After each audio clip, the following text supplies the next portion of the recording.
বড়ি দিয়ে কলাই শাকের ভাজা অনেকের পছন্দের একটি রেসিপি।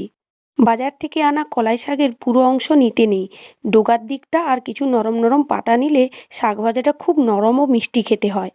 আমি এখানে কলাই শাকের ডোগার দিকের অংশ ও নরম নরম পাতাগুলোকে নিয়ে নিচ্ছি, বাকি অংশ নেব না, ফেলে দিচ্ছি। এইভাবে শাক বেছে নেওয়ার পর ওই শাককে খুব মিহি করে কাটতে হবে এবং শাক ভাজাটাকে খুব টেস্টি ও নরম করার জন্য এর সঙ্গে আমি কিছুটা পরিমাণ পালং শাকও নিয়ে নিচ্ছি। পালং শাকগুলোকে ভালো করে বেছে নিয়ে কুচি কুচি করে কেটে নেব। এই শাককে যত মিহি করে কাটা যাবে ততই এর টেস্ট ভালো হবে।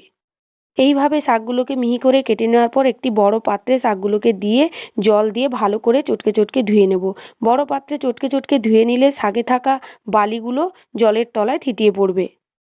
এবার গরম কড়াইতে শাকগুলোকে দিয়ে স্বাদ মতো নুন হলুদ দিয়ে ঢাকনা দিয়ে সেদ্ধ করে নেব।